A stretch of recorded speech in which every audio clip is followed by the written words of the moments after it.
এই যে ব্যাগ, এটা হচ্ছে টি শার্ট ব্যাগ বা হ্যান্ডেল ব্যাগ। এই ব্যাগটি হচ্ছে নর্মাল বা জেনাতনা ব্যাগ না, এটা দেখতে পলি ব্যাগের মতো হইলেও কিন্তু এটা অ্যাকচুয়ালি পলি ব্যাগ না, এটা হচ্ছে বায়োডিগ্রেডেবল বা পচনশীল ব্যাগ। তো এটাকে আমরা পচনশীল কেন বলছি? এই যে আমরা যদি এখানে একটু টান দেই তাহলে কি দেখা যাবে? কাগজের মতো ছিঁড়ে যাচ্ছে। এটাই হচ্ছে পচনশীল বা বায়োডিগ্রেডেবল ব্যাগ। এই ব্যাগটি প্রোডাকশনের পরে 6 থেকে 8 মাস পর্যন্ত এটা একটা ভালো অবস্থায় থাকে। যদি আমরা এটা বাইরে কোনো ভেজা আবহাওয়ায় রাখি, এটা 3 থেকে 6 মাসের মধ্যেই এই ব্যাগটা পচনশীল হবে।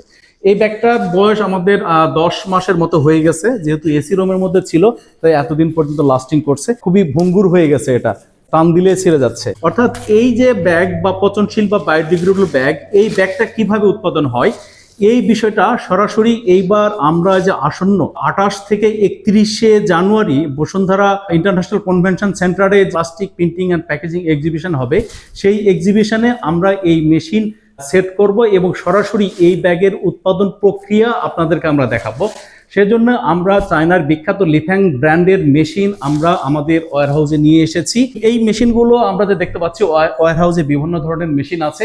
এই মেশিনগুলাই হচ্ছে বায়োডিগ্রেডেবল বা পচনশীল ব্যাগের মেশিন। এই মেশিনগুলোতে এইসব ব্যাগ উৎপাদন করা যাবে। আমরা এই এক্সিবিশনে টোটালি অটোমেটিক সিস্টেমে এই ব্যাগ কিভাবে উৎপাদন করা যায় সেই প্রক্রিয়াটা আমরা এখানে দেখাবো। এই ব্যাগ উৎপাদনের জন্য মেনলি যে মেশিন লাগে সেই মেশিনকে বলা হয় বায়োডিগ্রেডেবল ব্লোয়িং মেশিন। এই মেশিনটা আমাদের পিছন দিকে আমরা দেখতে পাচ্ছি, এটা হচ্ছে বায়োডিগ্রেডেবল ব্লোয়িং মেশিন। এই মেশিনে যে দানাটা ব্যবহার করা হয় সেটা কিন্তু নর্মাল এলডিপি বা এইচডিপি দানা না, এটা হচ্ছে বায়োডিগ্রেডেবল দানা। এই দানাটা সাধারণত ভুট্টার দানা থেকে এটা উৎপাদন করা হয়। এটা হচ্ছে বায়োডিগ্রেডেবল দানা। এই দানাটা থেকে যে আগে যে ব্যাগটা দেখালাম সেই ব্যাগটা উৎপাদন হবে। আমাদের ব্লোয়িং মেশিন এটা হচ্ছে 800 mm বা 32 ইঞ্চি ব্লোয়িং মেশিন।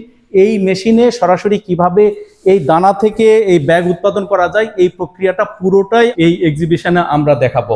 ব্লোয়িং মেশিন থেকে ব্লোয়িং করার পরে যে রিলটা উৎপাদন হবে সেই রিলকে আমরা আমাদের এই যে অটোমেটিক কাটিং অ্যান্ড পাঞ্চিং মেশিনের ভিতর দিয়ে আমরা ঠিক এই ধরনের ব্যাগ উৎপাদন করব। এই ব্যাগটা আবারও দেখায় যে কি ধরনের পচনশীল ব্যাগ। আমরা একটু করে টান দিচ্ছি, এটা চলে যাচ্ছে। আসন্ন যে এক্সিবিশন 28 থেকে 31 বসুন্ধরা কনভেনশন সেন্টারে প্লাস্টিক অ্যান্ড প্রিন্টিং প্যাকেজিং ফেয়ারে আমরা ঠিক এই বায়োডিগ্রেডেবল যে দানা থেকে যে এই ব্যাগ তৈরি করা যায় এই পুরো প্রক্রিয়াটা আমরা দেখাবো। আমাদের স্টল নাম্বার 469। আপনাদেরকে আমরা আমন্ত্রণ করছি সরাসরি এই ব্যাগটা কিভাবে উৎপাদন হয় এই পুরো বিষয়টি আপনারা দেখতে পারবেন এবং প্রয়োজনে আপনারা কিছু স্যাম্পলও কালেকশন করতে পারবেন। ধন্যবাদ, ভালো থাকবেন।